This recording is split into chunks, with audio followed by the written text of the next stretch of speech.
मी औसा बोलते. खरं तर औसा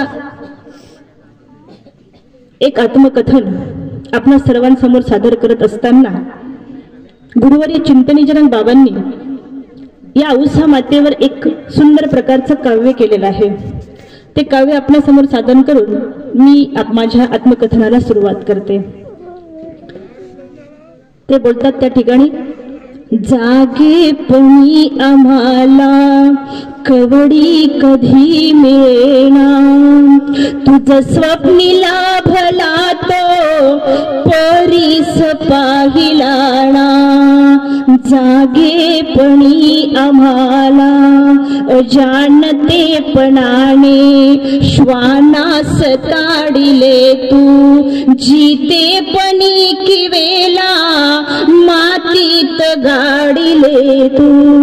आनंदमय प्रभूच्या दुःखास पाहिलेना, तुझ स्वप्नीला भला तो परीस पाहिलाना. जागेपणी आम्हाला कवडी कधी मिळेना, तुझ स्वप्नीला भला तो परीस पाहिलाना. बिढार राखताना जखीन तू झाली, ती तुझ भिवविण्या येता ती भिवूनी पळाली. त्या भाबड्या मनाचा प्रकोप पाहिलाना, तुझ स्वप्नीला भला तो परीस पाहिलाना. चितेत जाळलेला चित्तास पेटलेल्या सुपीक हृदयाच्या चित्तास पेरलेल्या, त्यातून वाचलेल्या निष्ठेश पाहिलेना. तुझ स्वप्नीला भला तो परीस पाहिलाना. वर मागण्या अनुज्ञा देताची गे कृपाळे, करता करुणी मागे कर्मे समोर आले. त्याचे ते रूप मागे ते रूप पाहिलेना, तुझ स्वप्नीला भला तो परीस पाहिलाना. गेली तुझ्या मधुनी ती नार एकदाची, झाली भवातुनी गे तू पार एकदाची. आऊ तुझ्या मधी गे नायक पाहिलाना, तुझ स्वप्नीला भला तो परीस पाहिलाना. जागेपणी आम्हाला कवडी कधी मिळेना, तुझ स्वप्नीला भला तो परीस पाहिलाना, परीस पाहिलाना. अशा प्रकारे आतापर्यंत आपल्या सर्वांसमोर जी बोलत होती ती मीरा बोलत होती. इथून पुढे आपल्याशी जी संवाद साधणार आहे ती औसा संवाद साधणार आहे. माझा चक्र स्वामी, माझा चक्र स्वामी, माझा चक्र स्वामी, माझा चक्र स्वामी. माझा गोविंदू, माझा गोविंदू. आऊ ए आऊ, अगं चल ना, आपल्याला गंगा तीराला जायचं. आवाज माझ्या कानावरती पडला. मी परमेश्वरपूर मध्ये एक झोपडे बांधून राहत होते. तो आवाज कानावरती पडला. तो आवाज दुसरा तिसरा कोणाचा नव्हता. तो आवाज माझ्या नागदेवाचा होता. आणि या नागदेव मला म्हणत होता, आऊ गंगा तीराला चल, गंगा तीराला. नागदेवासमोर अनेक भक्तीजन होते, अनेक त्याच्यासोबत धर्मबांधव होते. तोच नागदेव, जो नागदेव सर्वज्ञांच्या जवळ असलेला नागदेव, तो नागदेव माझ्या जवळ, माझ्या झोपडीजवळ आला आणि मला म्हणतोय, 14 वर्षानंतर मला म्हणतोय, आऊ गंगा तीराला चल. आणि मला पटकन आठवलं, गंगा तीराला आता राहिलंच काय? गंगा तीराला जायचंय कशासाठी? गंगा तीराला आहे कोण? गंगा तीराला काय भेटणार? आणि मी पटकन नागदेवाला म्हणले, नको रे नागदेवा, नको, मला नाही यायचं रे त्या गंगा तीराला, नाही यायचं. आणि ज्या दिवशी माझा चक्रधर स्वामी उत्तरापंथी गेला ना, त्या दिवसापासून त्या गंगातीराला आग लागली रे, आग लागली. तांबा जळताय जळताय रे ते गंगा तीर, नाही यायचं रे मला. नागदेव मला आठवण करून देतो, आऊ असं कसं बोलतेस तू? अगं जेव्हा गंगा तीराचं स्वप्न तुला पडलं होतं ते आठवत नाही का तुला? ज्या गंगा तीराला तुला परीस मिळाला तो आठवत नाही तुला?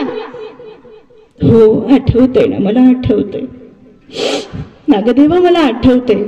परीस मला स्वप्नात दाखवलेला परीस मला आठवतोय रे. त्या परीसानेच तर माझं जीवन, माझ्या जीवनाला आकार दिला. त्या परीसानेच माझं जीवन सुवर्णमय झालं. अरे त्या परीसामुळेच तर आज मी या परमेश्वर पुरापर्यंत पोहोचू शकले. काय सांगावं तुला नागदेवा. आणि तेवढ्यात त्याच्या सोबत असलेला, आता मी थकली होते, शरीर छंपायमान होत होतं, अंगावर सुरकुत्या पडल्या होत्या, सुरकुत्या पडल्या होत्या.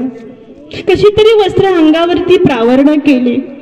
माझा चक्रधर स्वामी मी आठवला आणि नागदेवा सोबत असलेला 2-4 भक्त माझ्या जवळ आले. विचारलं, आऊ तू गंगा तीराला येत नाही, त्याच्या मागचं कारण काय आहे? आणि बस मला आठवलं, आता माझी जीवन कथा कोणीतरी विचारणारं असावं, कोणीतरी ऐकणारं असावं, कोणाला तरी सांगता यावं.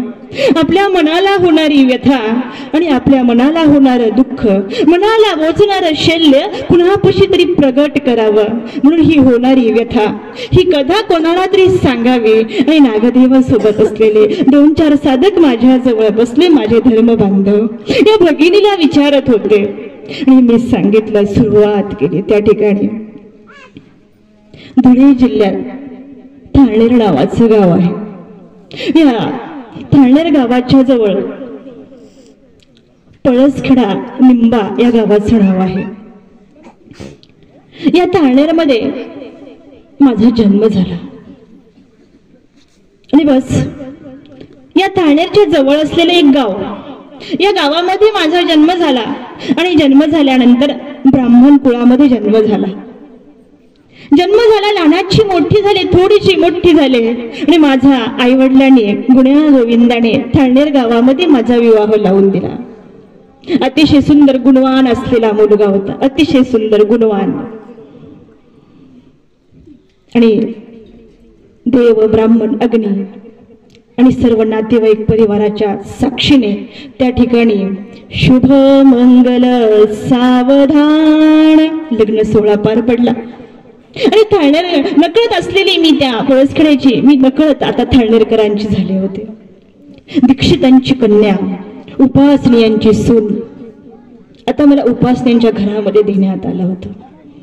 अतिशय गुण्यागोविंद, खूप छान माणसं होती. सासरची खूप छान, सासूचं प्रेम, नवऱ्याचं प्रेम, सासऱ्याचं प्रेम, दीरभाऊजाईचं प्रेम, संपूर्ण गावाचं प्रेम, गल्लीचं प्रेम, अतिशय सुंदर. आणि असा संसार सुखाचा चाललेला असताना या संसाराच्या वेलीला एक कळी उमलली, एक फूल उमललं, नकळत एका फळाचा जन्म झाला. एक सुंदर कन्या मुलगा त्या ठिकाणी जन्माला आला. आणि बस असं होत नाही तोपर्यंतच या संसार सुखाला काळाची दृष्टी लागली. आणि बस माझ्या संसार रथाचं एक चाक, ज्या 2 रथाने चाकाने जो संसार चालत असतो त्या चाकाचं वंगण कमी पडलं, शेह कमी झालं, नकळत चाक निखळून पडलं. त्या ठिकाणी निखळून पडलं चाक. माझा गुन्ह्या गोविंदाना चाललेला संसाराला दृष्ट लागली आणि माझ्या पतीचं निधन झालं. स्वप्नातही विचार केला नव्हता या गोष्टींचा, स्वप्नातही विचार केला नव्हता. सर्व जवळ असलेली धर्मबंधू ऐकत होती. जीव ओतून ऐकत मी त्यांना सांगत होते आणि बस अहो असा संसार आता संपला, संसार संपला. गावातली माणसं जमा झाली, नकळत माझ्या असलेल्या त्या देहाच्या पतीला त्या ठिकाणी अंघोळ घालण्यात आली आणि तिरडी उचलण्यात आली, ज्या जागेवरती प्रत्येकाला जावं लागतं. गावाच्या बाहेर स्मशानभूमी असते ना, प्रत्येक जण जातो की नाही त्या जागेनं, ती जागा आपल्याला खुणावत असते. तुला एक दिवस इथे यायचंय, तुझी ही जागा निश्चित आहे. तू म्हणत असताना मी 10 एकरचा 15 एकरचा मालक आहे, पण नाही, तुझी जागा 3.5 हाताची निश्चित जागा आहे. ती जागा खुणावत होती माझ्या माणसाला आणि नकळत सगळ्या गावकऱ्यांनी उचललं त्या ठिकाणी. आता तिरडी निघाली, गावातली माणसे पाठीमागून निघाले आणि नकळत त्या ठिकाणी त्या वाद्यंत्राचा सूर त्या ठिकाणी मला सांगत होता आणि तो बोलत होता. तो सूर सुद्धा मला सांगत होता, माझ्या कुंकुवाचा धणी मला गेला या सोडून, माझ्या कुंकुवाचा धणी मला गेला या सोडून, एकाएकी आली हवा, एकाएकी आली हवा, आज विझला मायेचा दिवा, आज विझला मायेचा दिवा. आणि अंत्ययात्रा स्मशानात पोहोचली. त्या ठिकाणी सर्वांनी मिळून शुश्रूषा विधी पार पाडला. माणसं घरी आले, मला मात्र माझ्या एका छोट्या चिमुकल्या बाळासाठी जगावं लागलं. बाळ मोठं झालं आणि जेव्हापासून पतीचं निधन झालं तेव्हापासून मला छंद लागला. गावामध्ये कृष्ण मंदिर होतं, त्या कृष्ण मंदिरामध्ये भागवत पुराण कथा चालायची त्या ठिकाणी आणि त्या द्वारकानाथाची आवड मनामध्ये निर्माण झाली आणि मी दररोज ती भागवत कथा ऐकायला जायचे, दररोज पुराण ऐकायला जायचे. आता पुराणाची, भागवताची, कृष्णाची मी नकळत होत गेले आणि बस मुलगा लहानाचा मोठा झाला होता. आता त्याचं थोड्या दिवसामध्ये त्याचंही शुभमंगल होणार, अशा कालावधीमध्ये तो येईल असा तो झाला. आणि तेवढ्यामध्ये दारामध्ये एक दिवस वासुदेव आला.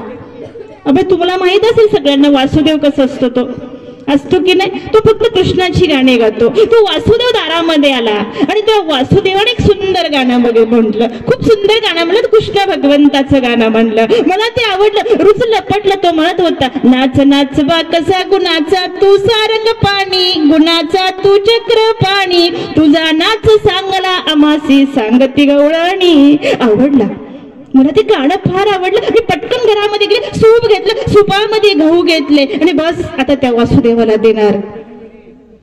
माझ्या धर्मबंध, अहो मग झालं काय, दिले ना तू दान? नाही, थांब रे नागदेवा, पुढचं ऐक ना, पुढचं मला तुला सांगायचंय, ऐक पुढं काय घडलं ते. आणि ज्या मुलाला मी जन्म दिला, ज्याच्यासाठी मी माझं वैधव्य पूर्णपणे स्वीकारलं, तुला माहित नाही नागदेवा, ज्याचा पती जातो ना त्या बाईला त्या गावामध्ये कसं राहावं लागतं.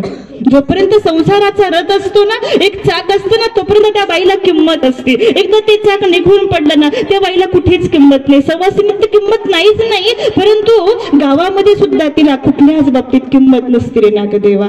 ठीक आहे रे, समाजाने नाही विचारू दे, समाज नाही विचारणार, पण घरातल्यांनी किंमत द्यावी ना. घरातले सुद्धा पांढऱ्या पायाची, अपिशी कुठली आली, नवऱ्याला गिळलं, असे सासू सासऱ्याशी बोल ऐकावे लागतात रे नागदेवा.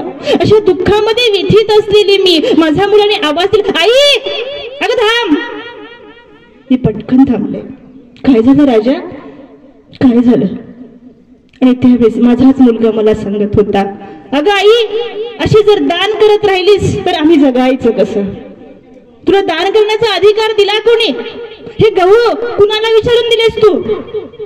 पटकन लक्षात आलं माझ्या, बरोबर आहे, आता संसार मुलाचा झाला, आता घरात अधिकार पोराचा झाला. माझा अधिकार केव्हा संपला? माझा कुठे अधिकार आहे? नाही, माझा अधिकार नाहीये.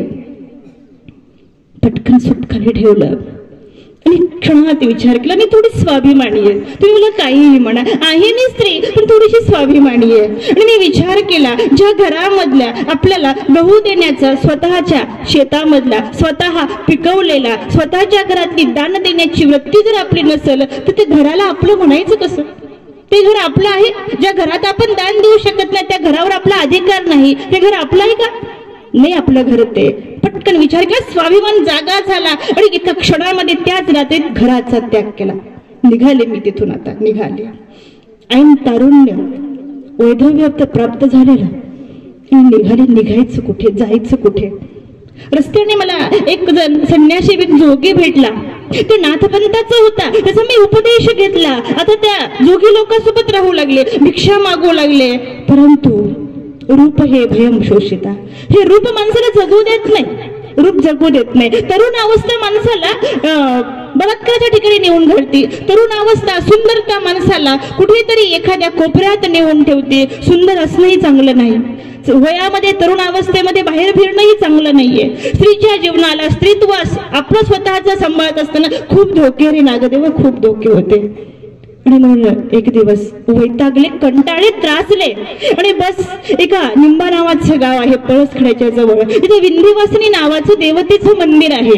त्या देवतेच्या मंदिरामध्ये त्या देवतेला मोक्ष मागण्यासाठी मी धरणाला बसले होते. नागदेवाने मला विचारलं, आऊ देवता मोक्ष देते का रे? देते? नागदेव मला विचारतोय, देवता मोक्ष देते का?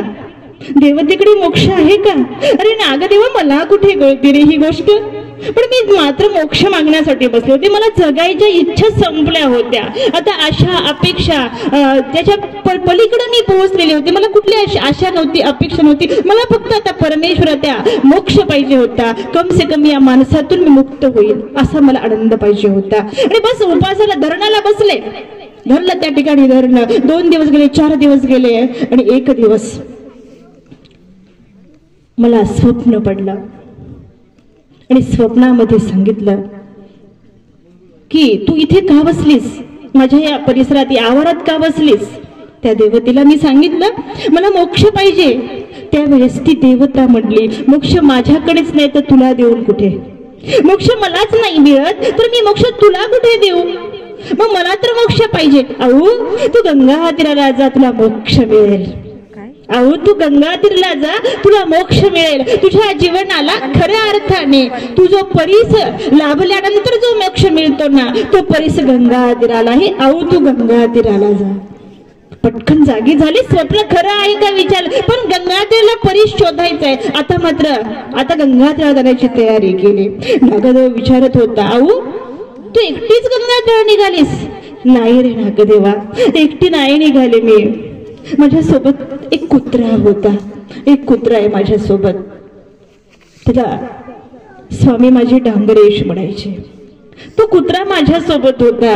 अरे माणसं ज्यावेळेस रक्षण करण्याचं सोडून देतात ना, त्यावेळेस कुत्रा माणसाला सांभाळतो रे. याचं प्रात्यक्षिक मी बघितलंय. माणसं सोडून देतात त्यावेळेस कुत्रा माझं रक्षण करतो रे. या महानुभावांनी याच्यावरती काव्य लिहिलं. ते म्हणतात, माता आऊच्या अंगरक्षका राजा डांगुरेया, माता आऊच्या अंगरक्षका राजा डांगुरेया, तुला पाहुणी नम्रची झाली आज माझी काया. आणि खऱ्या अर्थाने त्या ठिकाणी आता डांगरेस माझं रक्षण करत होता. मी निघाले रे नागदेवा, मी निघाले होते. गंगा तीराला परीस शोधण्यासाठी निघाले. थोडीशी भाबड्या मनाची, भोळ्या मनाची, अज्ञान असलेली, परमेश्वर कसलाही न कळणारी मी.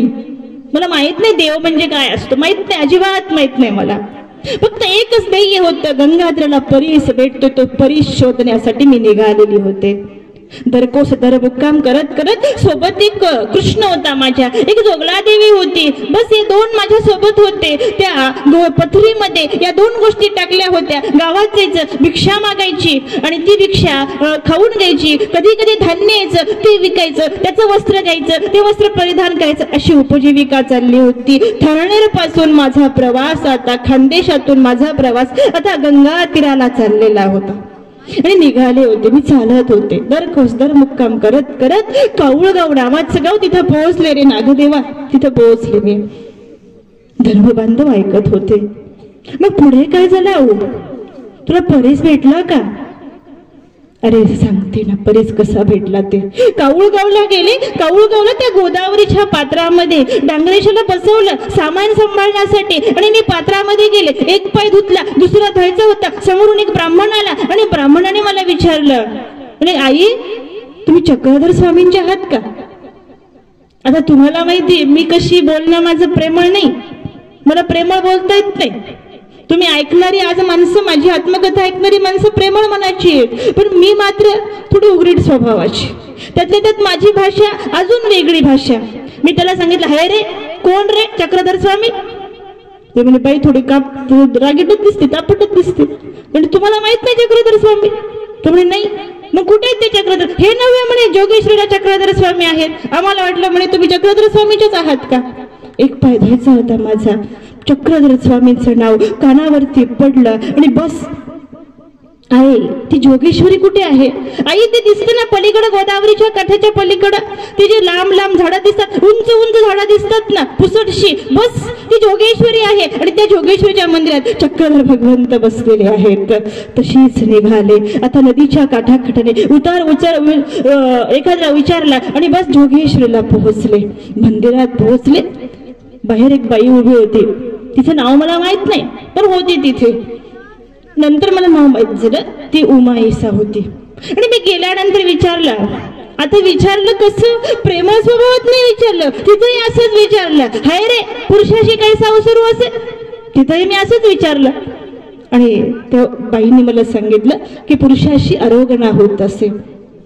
बस त्या जोगेश्वरीचा जो पुजारी होता त्याच्यासोबत गप्पा मारत बसले. इकडे मात्र आता मात्र त्या पुरुषाची आरोगणा झाली आणि तो पुरुष आता दोन्ही मंदिराच्या त्या पट्टीशाळेमध्ये वेढे मारण्याचं काम करत होते.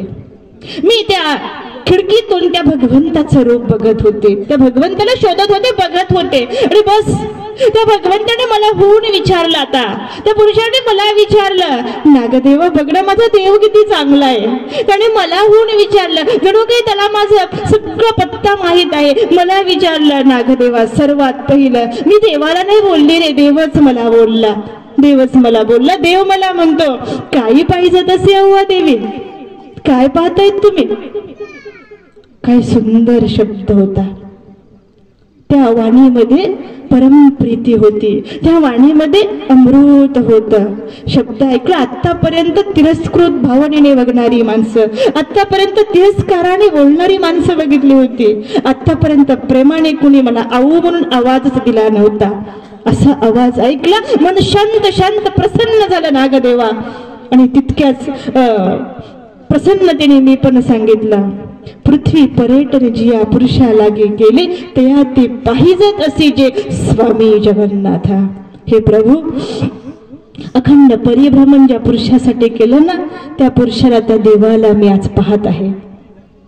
तितक्याच प्रसन्नतेने, तितक्याच मनोधर्माने, तितक्याच कृपादृष्टीने भगवंतांनाही मला सांगितलं, आऊ मग असं दुरून काय बघता, समोर येऊन बघा, या समोर बसा. इथे सोबत असलेली एक त्या ठिकाणी बाई होती. मला माहित नव्हतं तिचं नाव काय होतं, पण तिला आवाज दिला आणि जगाचा नायक भगवंत त्याने सांगितलं, आऊला बसायला टाका. त्या बाईने मटकन मला बसायला टाकलं. बघा, एका भक्ताने मला पहिलं पटकर टाकलं. पहिलं पटकर एका भक्त राजाने मला टाकलं. मी त्याच्या त्या पटकरावरती जाऊन बसले. ती भगवंताची आतापर्यंत कितीतरी पुरुष बघितले होते, आतापर्यंत कितीतरी नाथपंथी बघितले होते, आतापर्यंत कितीतरी मंदिर बघितले होते, आतापर्यंत कितीतरी भागवतकार पुराणकार बघितले होते, परंतु माझ्या देवाच्या ठिकाणी असलेली अप्रतिम अशी सुंदरता मी कधीच बघितली नव्हती, कधीच बघितली नव्हती. एवढा सुंदर दिसत होता. नाही हो, सांगतात मला, तुम्हाला शब्दात मी सांगते, इतका सुंदर होता तो, इतका सुंदर होता. आणि बस त्याने माझी कथा विचारली. मी माझी कथा त्याला सांगितली आणि प्रसन्न झाला तो दयागण. आणि सांगितलं, अव्वा देवी तुमचं सामान कुठे आहे? काऊळगावला आहे. त्यांचाच एक सेवक असलेला नाथोबा, त्या नाथोबाला घेतलं, सामानाला पाठवलं. तर माझा डांगरेश कुठे हात लावू देतो सामानाला?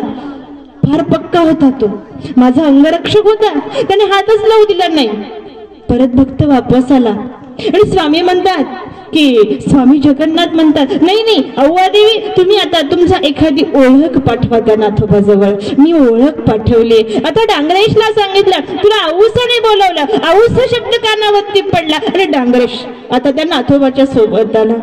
माझा डांगरेश सुद्धा किती भाग्यवान आहे, खूप भाग्यवान आहे. माझ्यापेक्षा माझ्या डांगरेशाला मरायचं कळलं, माझ्यापेक्षा माझ्या डांगरेशाला जळायचं कसं भगवंतासाठी हे कळलं. तो फार भाग्यवान आहे. अरे डांगरेशही आला. आता माझी मात्रांनी मात्रा सोडली, त्याच्यामधला कृष्ण काढला, त्या देवाने कृष्ण काढला. कृष्ण बघितला आणि सांगितलं, बाई हे सगळं तर पाण्यामध्ये टाकून द्या. मी म्हटलं, देवा हे सगळे बाकीची पितळाची देव टाकून दे.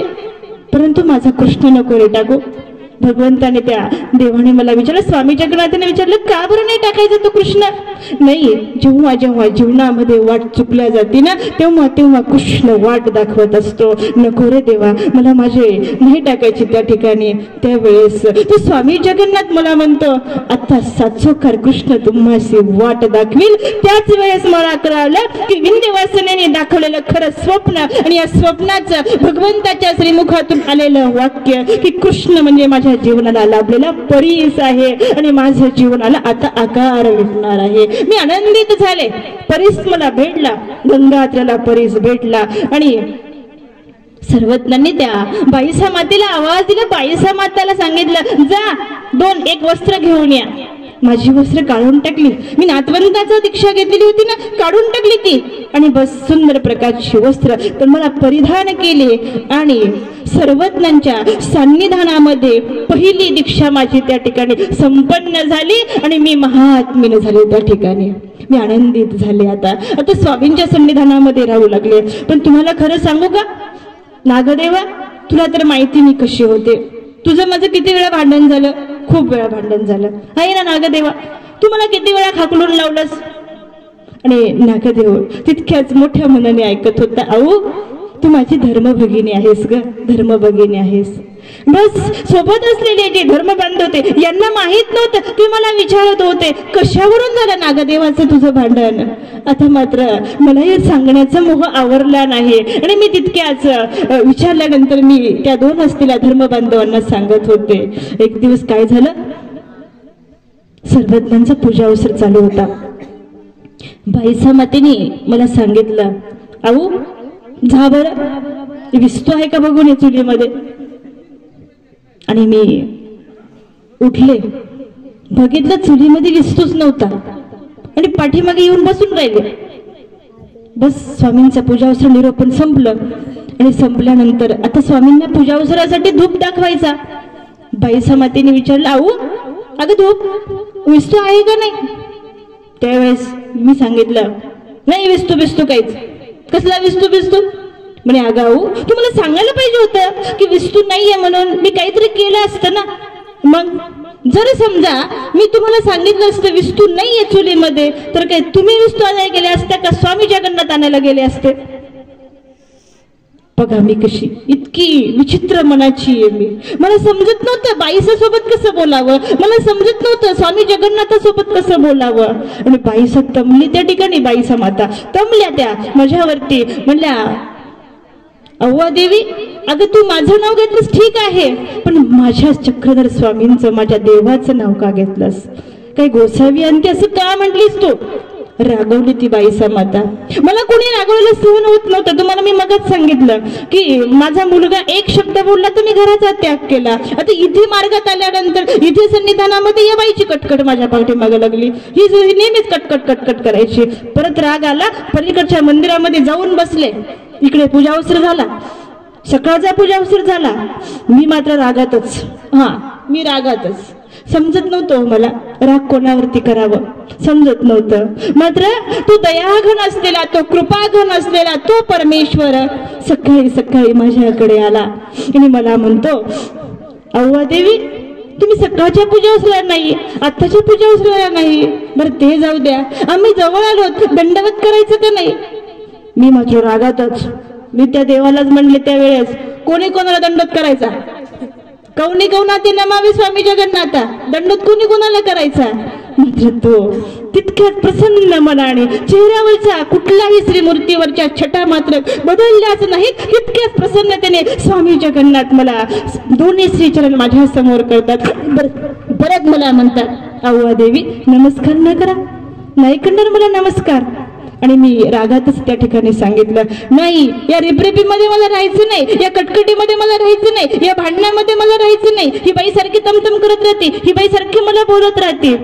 स्वामी जगन्नाथ मला म्हणतात, जाऊ द्या ना अव्वा देवी, द्यायचं सोडून. होतच असतं, भांड्याला भांड लागतच असतं, तसं असेल ना, द्या ना सोडून. मी मात्र रागातच होते आणि बस त्या रागातच मी माझे सगळं मात्र गुंडाळली आणि सराळा नावाचं गाव होतं, या गावाला जाऊन राहिले.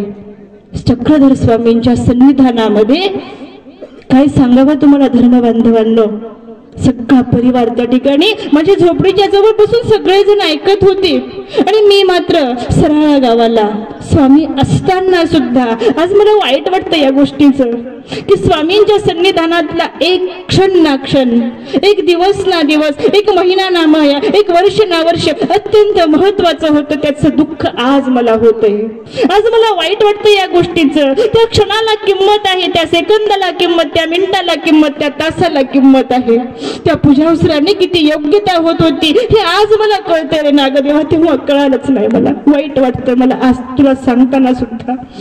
आणि मी 6 महिने रुसून राहिले रे, 6 महिने. एक दिवस 3 बाया आल्या, अज्ञातिक्रमे माझ्या झोपडीच्या जवळ आल्या. द्रविळास बाईसा, एकविरा बाईसा आणि प्रल्हाद बाईसा जवळ आल्या 3 जणी. मला गणपतापूरच्या इथून डब्बा आलेला होता. तो डब्बा मी त्या बायांना म्हटलं की आयांनो हा डब्बा घ्या. त्या म्हणल्या नाही नाही आम्हाला एकादच आहे, आम्ही नाही घेणार. मी म्हटलं कशाला एकादच पाहिजे, ब्राह्मणाच्या घरचं अन्न खायला काही अडचण आहे, खा आणि बस.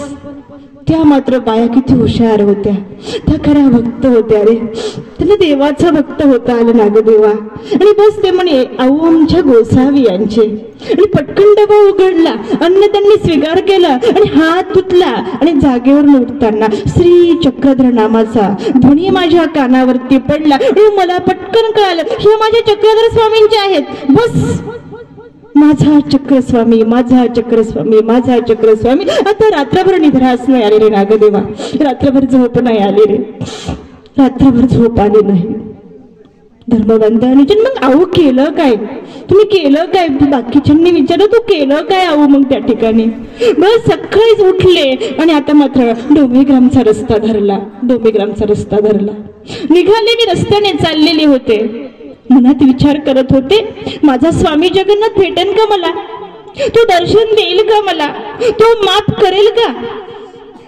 तो तर माझ्या जीवनाचा परीस आहे, तो माझा स्वामी जगन्नाथ आहे, नक्कीच माफ करेन. 2 मन माझ्याशीच बोलत होतं. एक माझ्यासोबत चांगलं बोलत होतं, दुसरं मन माझ्यासोबत वाईट बोलत होतं. निघाले, रस्त्याने निघाले आणि बस आता मी पुढे जाणार.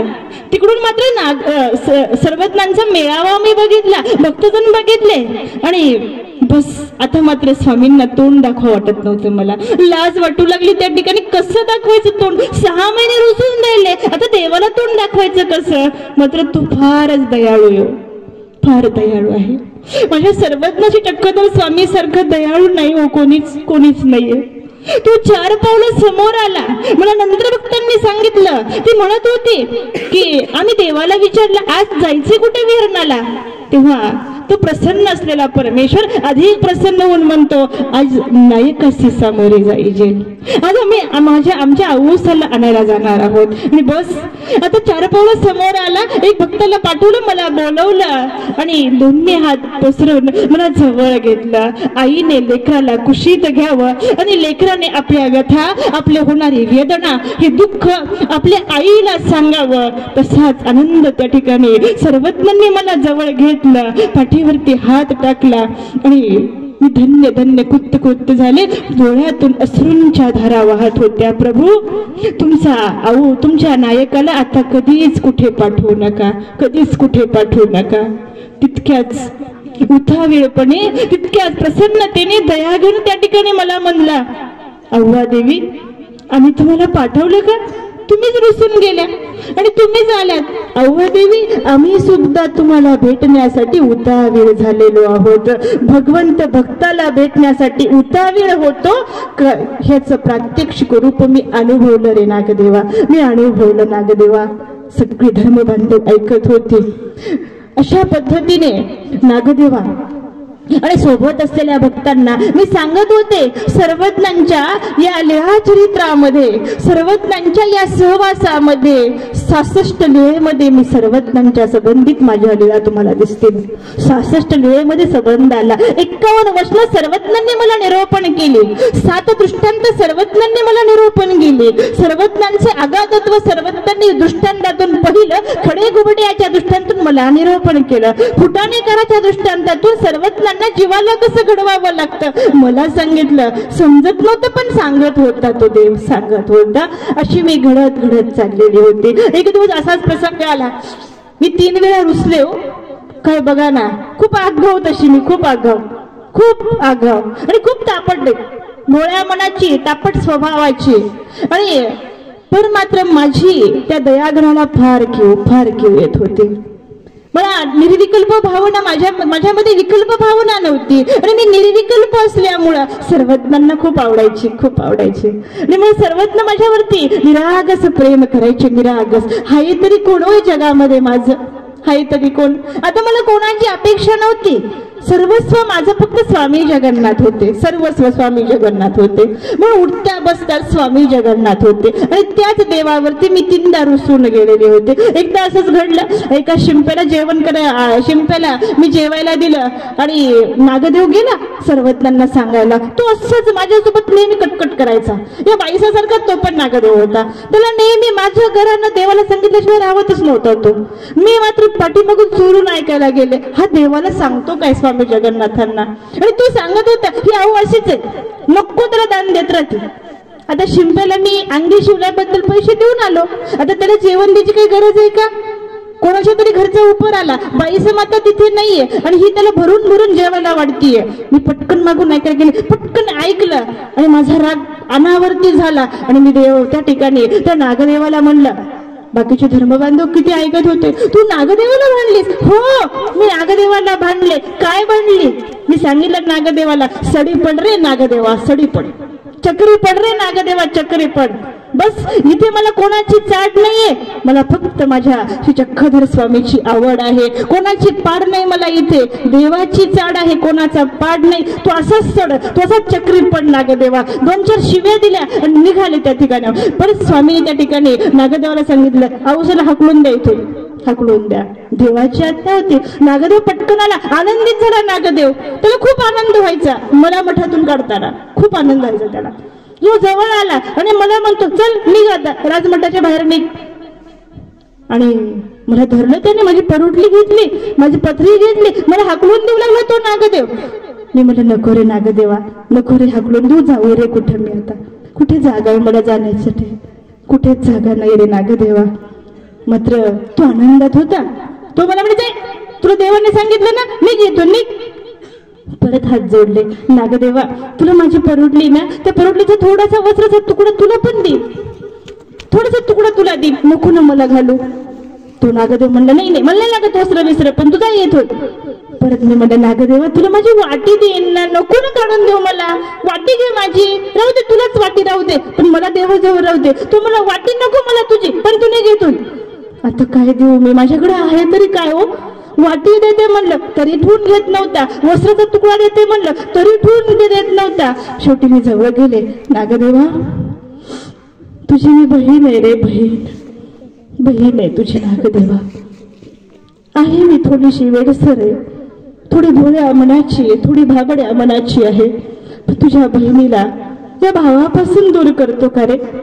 अरे ज्या जीवनासाठी मी सर्वस्व, कृष्ण माझी माता, कृष्ण माझा पिता, बहीण बंधू चुलता, अरे द्वारकानाथच मी बघितलंय रे माझ्या स्वामी जगन्नाथामध्ये, तिच्यापासून मला तू दूर करतोस. अरे माझ्या माता पित्यापासून, माझ्या गणागोतापासून मी नाही राहू शकत नागदेवा. आणि तुझी बहीण आहे ना, मी नको ना करू असं. नागदेवाला किंवा आली आणि नागदेव मला म्हणतो, आजच्या दिवस जाय, उद्या सकाळी परत ये. आता मला धीर आला, काही माझ्या भावाचं प्रेम आहे माझ्यावरती. आजच्या दिवस जा, स्वामींची आज्ञा आहे म्हणून. इकडे धर्मभावनेने धर्मबंधूचं प्रेम जागा झालं, उद्या सकाळी परत ये. असा भाऊ मिळण्यासाठी भाग्य असावं लागतं. मी भाग्यवान आहे, मला नागदेवासारखा भाऊ भेटला होता, नागदेवासारखा भाऊ भेटला होता. गेले आणि दुसऱ्या दिवशी परत सकाळी आले आणि सर्वज्ञांच्या जवळ गेले, देवाला विनंती केली, आपला हा औसाला आता परत कुठेच पाठवू नका. हा जो तुमचा नायक आहे ना, हा देवाशिवाय जगू शकत नाही. अशा अनंत लीळा भगवंताच्या जीवनामध्ये घडल्या मंडळी, खूप लीळा घडल्या. एकदाच भिक्षेला गेले आणि भिक्षेला गेल्यानंतर मला मस्त दिवाळीचे दिवस असतील कदाचित, आणि मला चांगले वडे मांडे पुरे असं भिक्षेला आलं. मी आनंदित झाले त्या ठिकाणी. वडे आले, मांडे आल्या, पुऱ्या आल्या, घागर, सगळे पदार्थ आले भिक्षेला. मी एकदम खुश झाले. सगळं आलं पण दूधच नव्हतं त्याच्यासोबत, दूधच नव्हतं त्याच्यासोबत. आता प्रश्न पडला की मांड्यासोबत दूध पाहिजे, मग दूध आणायचं म्हणलं पैसे पाहिजे. मग मी नागदेवाला म्हणलं, नागदेवा मला थोडेसे पैसे दे ना, मी दूध विकत आणते आणि वडे खाते. तो नागदेव मला म्हणतो, नाही नाही पैसे बिशे काही नाही.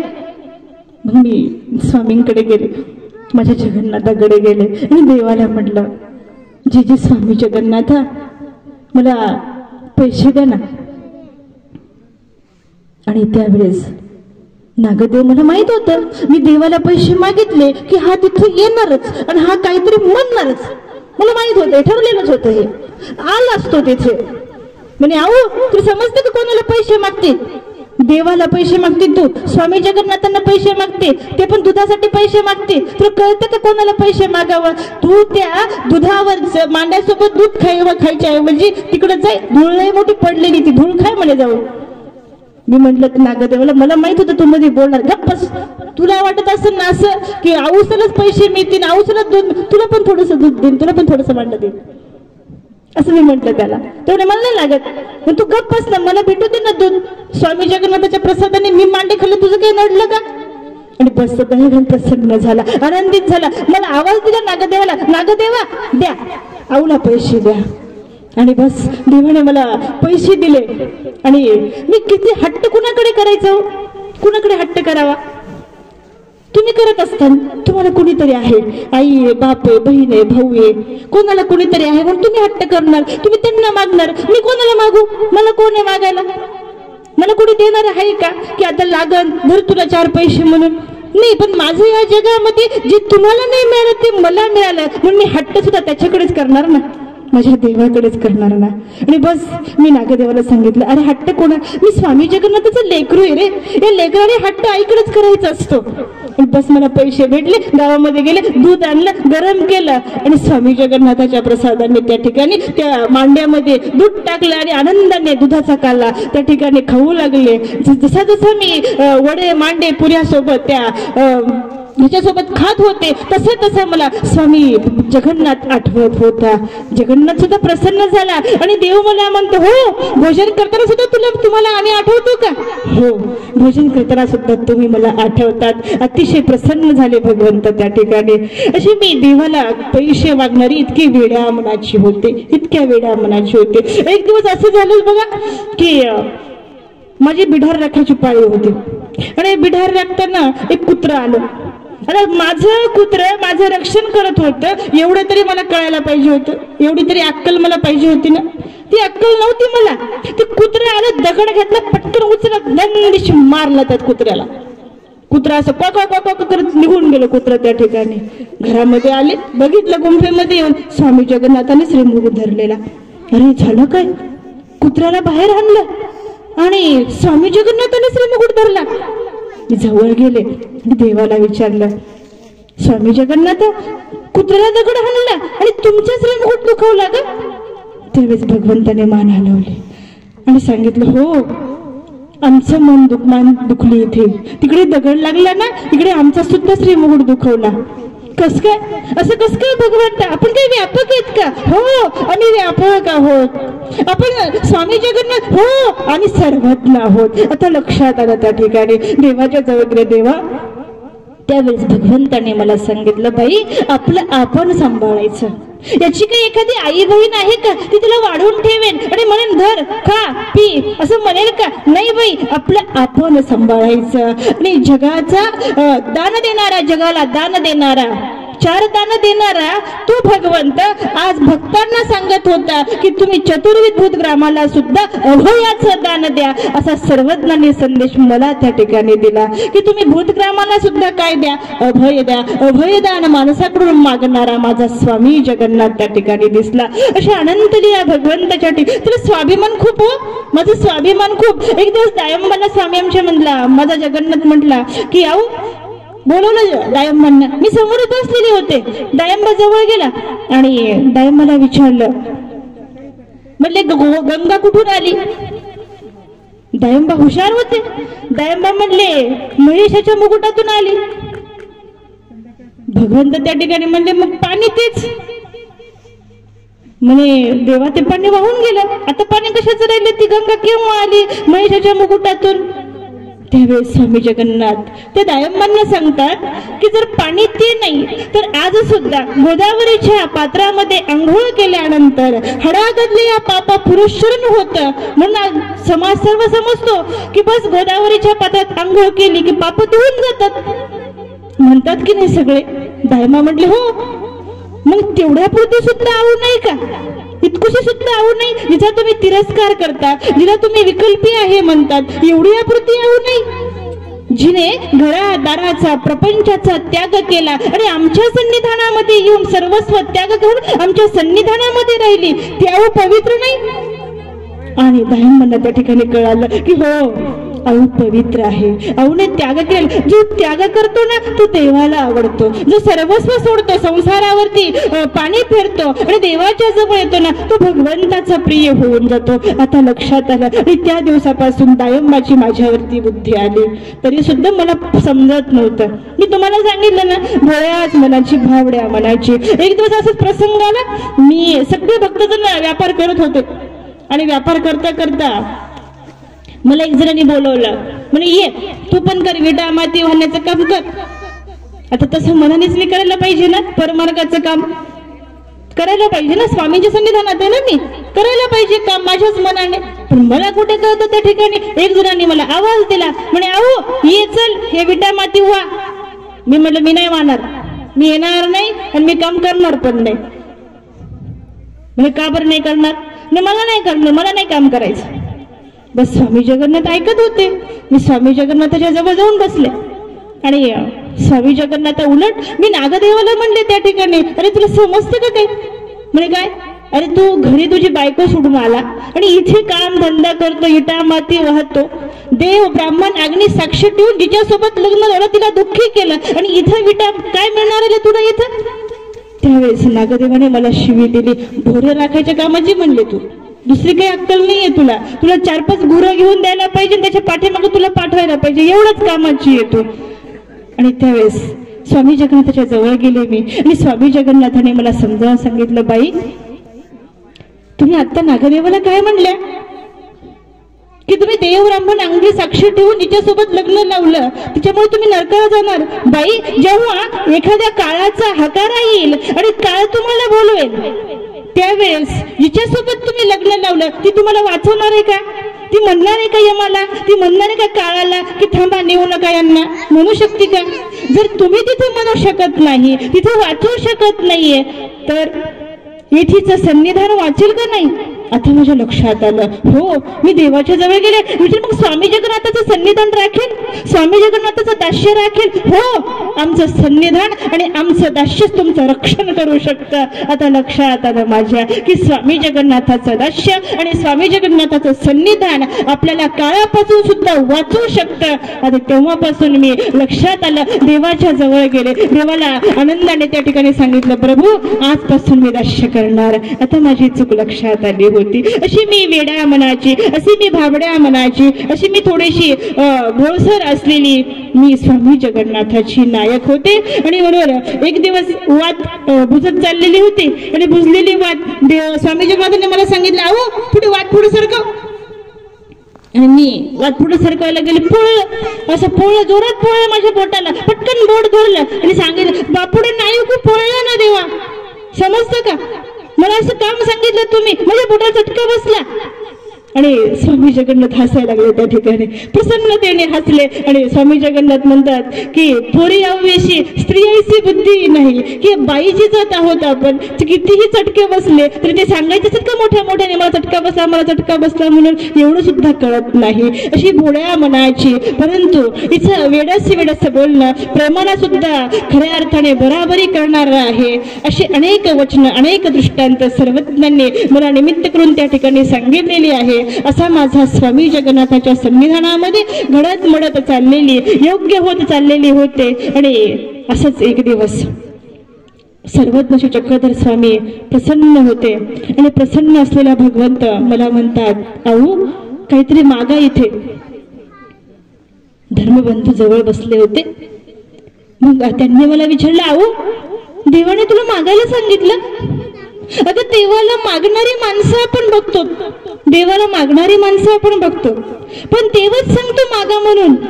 थोडस वेगळं वाटत नाही का? विसंगत वाटत नाही का? आपण देवाला मागणारी माणसं आहोत ना. धर्मबंधू सांगत होते, कोथळवास होते, मेहदेव पंडित होते, लक्ष्मणदार भट्ट होते, सगळे होते माझ्या झोपडीपाशी बसलेले आणि देवाला मागणारी माणसं आहेत ती मला सांगत होते. आणि ताऊ तू कधी भाग्याची, देवच तुला म्हणत होता माग काहीतरी. तू काय मागितलंस? अरे काय मागता येतं मला मागता तर आलं पाहिजे ना. देवाला मागण्यासाठी माझ्याकडे कुठली लिस्ट नाहीये. देवाला काय मागावं याची बुद्धी माझ्याकडे नाहीये. देवाला काय मागावं याचं ज्ञान माझ्याकडे नाहीये. देवाला मागायचंय ना, ज्ञान मागावं, देवाला मागायचंय प्रेम मागावं, देवाला मागायचंय पुरसंबंध मागावा, देवाला मागायचं देवाची प्राप्ती मागावी, देवाच्या चरणाजवळ मागावं. मागता येण्यासाठी जी बुद्धी पाहिजे, जी बुद्धी विवेक पाहिजे, जी तर्कशुद्धता पाहिजे, जो सारासार विचार पाहिजे, कुठलीच बुद्धी नव्हती माझ्याकडे. मग मागितलंच काय? आणि मी सांगितलं, देवा मला मागता येत नाही रे, नको असं काही पण प्रश्न नको विचारू. त्यावेळेस भगवंत मला म्हणतात, नाही अहो देवी मागा. आम्ही प्रसन्न झालो आणि मी सहजच म्हणले त्या ठिकाणी, प्रभू स्वामी जगन्नाथ प्रसन्नच झाला ना, बस तुझी श्रीमूर्त माझ्या शेवटच्या क्षणापर्यंत मला दिसावी. गौर आणि श्याम श्रीमूर्ती मी देखतची असाव्या. तथास्तु म्हणून भगवंतांनी मला त्या ठिकाणी वर दिला. आणि म्हणून त्या सर्व धर्मबांधवांना सांगत होते की आजही मी जेव्हा जेव्हा मला भगवंताची मी मनोमन आठवण करते अंतःकरणातून, तेव्हा माझा गोविंद स्वामी आणि माझा चक्र स्वामी मला आजही दिसतो. तो वर माझा आजही खरा झालेला आहे. या दोन्ही श्रीमूर्ती मी आजही बघते. अशी देवाने दिलेला मला वर होता. अशा वरदानाला प्राप्त ठरलेली मी एक दिवस सर्वज्ञ स्वामी नागदेवाला सांगत होते, आम्ही उत्तरापंथी निघून जाणार, उत्तरापंथी निघून जाणार. मला वाईट वाटलं. देवा तुम्ही उत्तरापंथी निघून गेल्यानंतर आमचं कसं होणार? आम्ही आमची सन्निधानात राहावं कुणाच्या? अरे गंगाधराला परिशोधण्यासाठी आले नाही, तू आता सांगतोस आम्ही उत्तरापंथी जाणार, मग आमचं कुठं? आम्ही काय करणार? त्यावेळेस त्या सर्वज्ञांनी त्या स्वामी जगन्नाथांनी सांगितलं, आऊ आता तुम्हाला गोविंद गती, बस तुम्हाला राहायचंय ना, तुम्ही जा. कुठे? परमेश्वरपूरला श्री प्रभुबाबांच्या सन्निधानात जा. आणि असाच प्रसंग आला. मुनी आले, सगळ्या गुंफाचा नागोवा केला, सगळं घेऊन गेले. मी 5 वस्तू उचलल्या, जाडी उचलली, चौरी उचलली, घोंगडं उचललं, पालेमांडा उचलला, आरती उचलली, भिंतीवर उडी मारली आणि बस सापडगावला आले. 2 दिवस झाले. आता स्वामी जगन्नाथाच्या जवळ नव्हते, 5 वस्तू जवळ होत्या, जगन्नाथ जवळ नव्हता. 5 वस्तू जवळ होत्या. दररोजचा ज्या पालीमांड्यामध्ये बाईस आरती ओळायची तो पालीमांडा जवळ होता, मात्र स्वामी जगन्नाथ नव्हता. ती चौरी जवळ होती, स्वामी जगन्नाथ नव्हता. 2 दिवस झाले आणि 2 दिवसानंतर परत तो भगवंत चापडगावला आले. मी एका मंदिरामध्ये बसलेली होते आणि भगवंत माझ्या जवळ आले. जवळ आला स्वामी जगन्नाथ. डोळे उघडून बघितलं, स्वामी जगन्नाथाची प्रसन्न मूर्त त्या ठिकाणी दिसली. पटकन दंडवत केला आणि स्वामी जगन्नाथ मला म्हटले त्या ठिकाणी, लीळाचरित्रामध्ये परत हे वाक्य नाहीये जे माझ्यासाठी जन्माला आलेले नाहीये. त्या लीळाचरित्रातल्या त्या वाक्याने माझी जागा भरून निघली ती जागा. स्वामी जगन्नाथ म्हणतात, अहो दुःख का करता? कशामुळे दुःख करत असतात? काऊन रडता तुम्ही? डोळ्यात अश्रूंच्या धारा होत्या, गुंफेचा नागोवा झालेला होता. माझ्या देवाचे कसं होणार? प्रत्येक गोष्टीचा विचार करत होते. तेवढ्यामध्ये स्वामी जगन्नाथ मला म्हणतात, हे तुम्हासी भेटले, हे तुमचे तुम्हासी भेटले, आता दुःख का करीता नाही का? आम्ही तुमचे आहोत ना, तुम्हाला भेटलो ना, आता दुःख करू नका. आणि माझा चेहरा सुकलेला होता, शब्द तोंडातून निघत नव्हते. सर्वज्ञांचं ते स्वामी जगन्नाथाचं वाक्य ऐकलं, हो स्वामी जगन्नाथ माझे आहेत, माझे मला भेटले ना, आता मला कोणाला भेटायचं नाहीये. ही तुमची तुम्हासी भेटले, ही माझी आहे, ती मला भेटले, आता मला कोणाला भेटायचं नाही. नवी मला कोणाला भेटण्याची अपेक्षाही नव्हती. आणि देवाने आईने सांगावं माझ्या लेकराला भूक लागली, तसं नागदेवाला सांगितलं, नागदेवा जा गावात भिक्षा मागून आणा, माझ्या आऊला खायला द्या.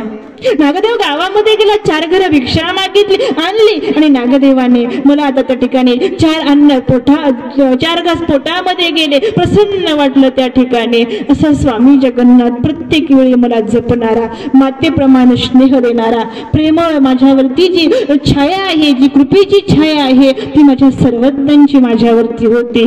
असा माझा सर्वज्ञ. या गंगातीराच्या खूप आठवणी येत रे नागदेवा माझ्याकडे. या गंगातीराच्या पावली आठवणी आहेत माझ्याकडे, खूप आठवणी आहेत माझ्याकडे. माझा स्वामी जगन्नाथ गंगाधर नाहीये, पण स्वामी जगन्नाथाच्या आठवणी माझ्यासोबत आहे. स्वामी जगन्नाथ ज्या ज्या जागेवरती गेले ते स्थान माझ्यासाठी आहे. माझा स्वामी जगन्नाथ नाहीये, म्हणून मला गंगाधराला यायचं नाहीये, गंगाधराला यायचं नाहीये. अनेक आठवणी मी नागदेवासोबतच्या भक्त बांधवांना सांगत होते. प्रत्येक जण कान ओतून त्या ठिकाणी ऐकत होते. आणि बस आता मात्र मला तेवढ्यामध्ये एक जणांनी विचारलं, आऊ आता तुम्ही इथे श्रीप्रभू बाबांच्या सन्निधानामध्ये राहतात? हो, श्रीप्रभू बाबाच्या सन्निधानामध्ये राहण्याचा माझा अधिकार नव्हता, हे देवाने मला सांगितलं होतं. एक दिवस जाणाऱ्या भक्तजनासोबत मी म्हटलं होतं की मी परमेश्वरपूरला जाऊ का? त्यावेळेस माझा स्वामी जगन्नाथ मला म्हटला होता की तिथे जाणार तुमच्यासारखे तिथे राहू शकत नाहीत. तिथे तुमच्या अशा कर्म बंधनाने युक्त असलेल्या जीवाला परमेश्वरपूरला जाण्याचा अधिकार नाही, तिथे राहण्याचा अधिकार नाही. मात्र काही दिवसानंतर जेव्हा मी स्वामींच्या सन्निधानामध्ये राहिले जगन्नाथाच्या, आता कुठेतरी मी सर्वज्ञ चक्रधर स्वामी मला एक दिवस जिथे मला जाऊ नका म्हटले होते, तोच भगवंत आता मला सांगत होता, तुला आता गोविंद गती, तुम्ही जा आता श्रीप्रभू बाबांच्या सन्निधानामध्ये राहा. एक दिवस मी असं एक जणाला म्हटलं, जा माझा दंडवत सांगा श्रीप्रभू बाबांना. त्यावेळेस स्वामी जगन्नाथ मला म्हणतात, तू ढुरं राखण्याच्या कामाची आहेस, दंडवत कुठं सांगायचे असतात का? दंडवत कुठं सांगितल्याने पोहोचतात का? नाही, हे मला समजत नव्हतं. आणि मी श्रीप्रभूच्या सन्निधानामध्ये आले. एका देवाने तर मला प्रेम दिलं होतं, पण दुसरा देव मला प्रेम देतो की नाही या विचारामध्ये मी असलेली. बस आता मात्र श्रीप्रभूच्या सन्निधानामध्ये राहत होते.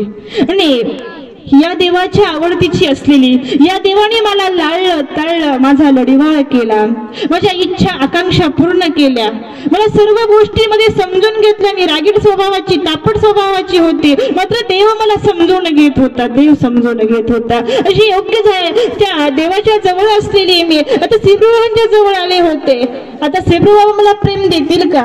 माझा स्वामी तर चक्रस्वामी तर निघून गेले, श्रीप्रभू बाबा मला प्रेम देतील का या विचारामध्ये असताना एक दिवस करंजी बनवली, सर्वज्ञांना घेऊन गेले, सर्वज्ञांना आवडली, सर्वज्ञांना स्वीकार केली. ती दुसऱ्या दिवशी बनवली, दुसऱ्या दिवशी घेऊन गेले. बरेच 10-15 दिवस झाले. महिम भट्ट एक दिवस जवळ आला आणि म्हटला, अहो तू श्रीप्रभू बाबांना कानवला घेऊन येत जाऊ नको, तुझा कानवला स्वीकारल्यानंतर श्रीप्रभू बाबा आरोग्य करत नाही.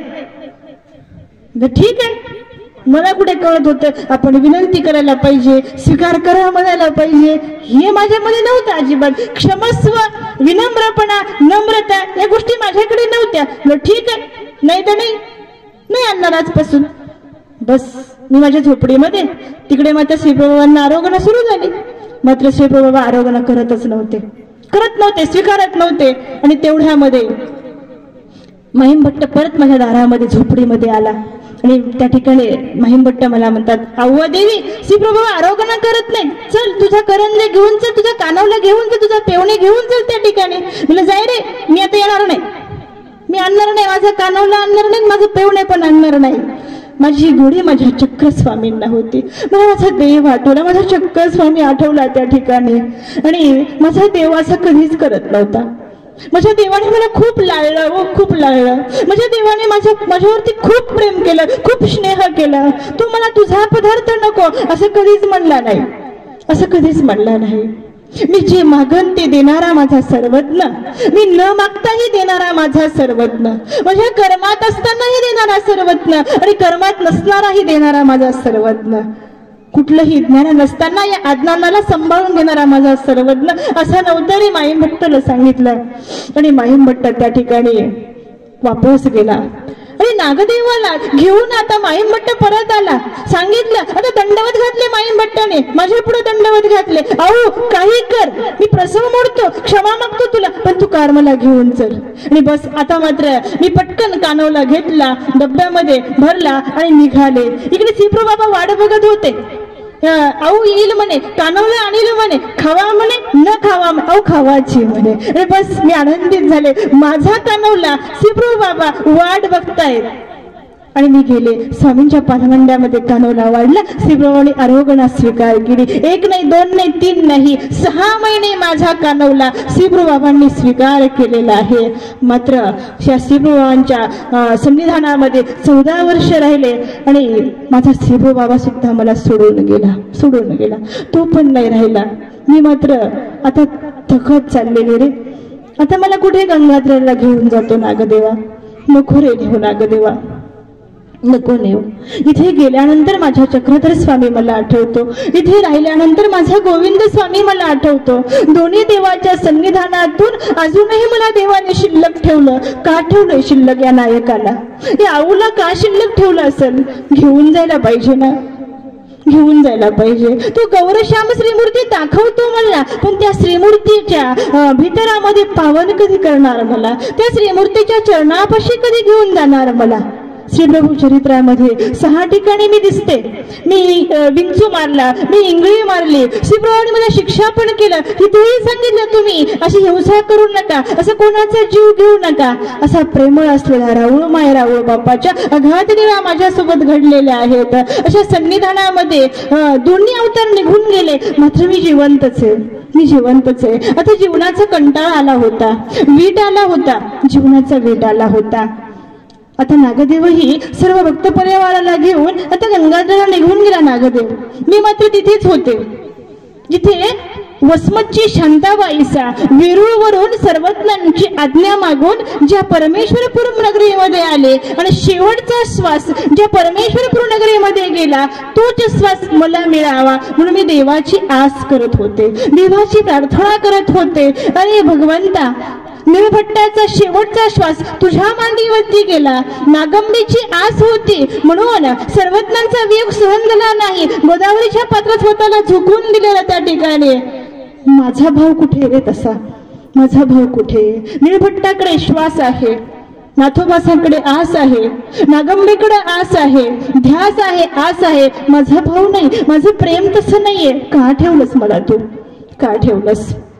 आणि बस त्या नागदेवाने आता समजलं होतं की परभणी जिल्ह्यामध्ये निंबा गावाला आश्रम बांधला.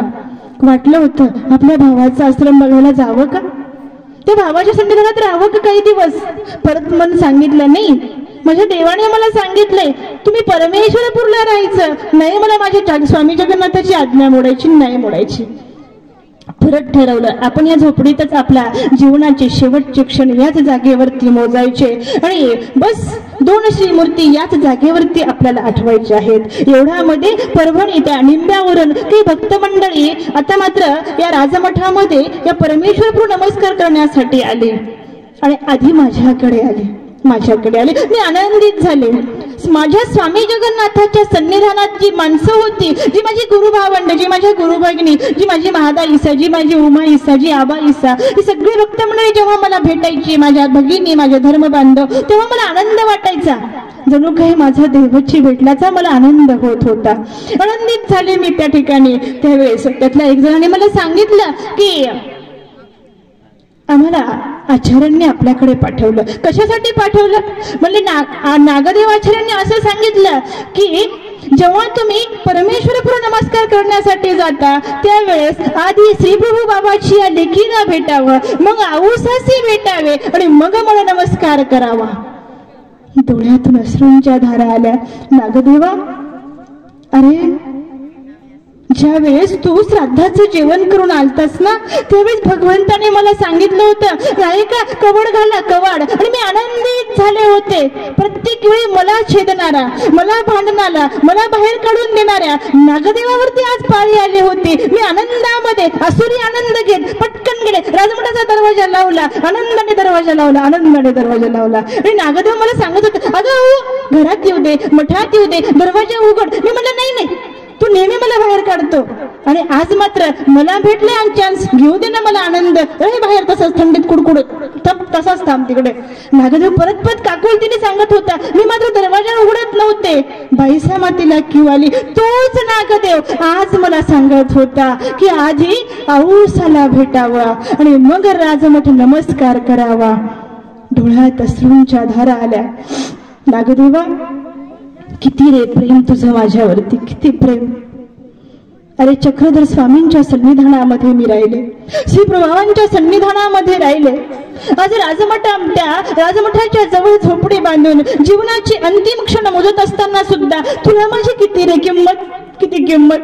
ज्या किमतीच्या योग्यतेची मी नाहीये, जी माझी पात्रता, जी माझी योग्यता नाहीये, मात्र तू किती मोठ्या मनाचा आहे. अरे मला अभिमान वाटतो, स्वाभिमान वाटतो रे, तुझ्यासारखा भाऊ मला भेटला की जो सांगतो आधी आऊसाला भेटावं, जो माहीमभट्टांना सांगतो की तुम्ही आऊसाचं जेवण नाही केलं ना, तुम्ही आऊसाची आराधना नाही केली ना, तर देवाची चिनी घे म्हणा. काय सांगतो रे तू? अरे माहीमभट्ट ज्याने लीळाचरित्र लिहिलं वाजेश्वरीला बसून, तू माहीमभट्ट माझ्या पुढे दंडवत घालतो आणि मला म्हणतो दे प्रसाद दे. अरे नागदेवा, तुला माझी कशी रे एवढी खीव. अरे मला स्वाभिमाने तुझ्यासारखा बंधू मला भेटला, मात्र मी जिवंतच आहे, शेवटचा श्वास मोजत आहे. आली भक्त मंडळी, भेटली, राजमठामध्ये निघून गेली. आता मात्र क्षीण झालेलं शरीर होतं, क्षीण झालं होतं शरीर. येणारा प्रत्येक माणूस भेटायचा, चार गोष्टी धर्माच्या व्हायच्या, देवाच्या आठवायचे, लीळा चिंतन व्हायचं, दोन्ही देवाच्या लीळा आठवायच्या, परत डोळे मिटवायचे, दोन्ही देवाच्या श्रीमूर्ती माझ्या समोर दिसायच्या, दोन्ही देवाच्या श्रीमूर्ती माझ्या समोर दिसायच्या. पुन्हा देवाला विनंती करायची, प्रभू घेऊन जा रे मला, घेऊन जा. साधेला तू घेऊन गेलास, अरे तारलं तू गंगेतून बुडताना साधेला तारलं. निळभट्टाला तुझ्या मांडीवरती शेवटचे श्वास मोजले, स्वतःला संपून टाकलं रे. कळालं रे तुझ्यासाठी. सस्याला तुझ्याकडे पळायचं कळलं, डांगराच्याला तुझ्यासाठी जळायचं कळलं, वाघिणीच्या पिल्लांना तुझ्या मांडीवर बसायचं कळलं. नवगावला जेव्हा सर्प तुझ्या दर्शनाला आला, दर्शन घेतलं त्याला मरायचं कळलं. तुझं दर्शन घेतल्यानंतर साप जिवंत राहू शकत नाही.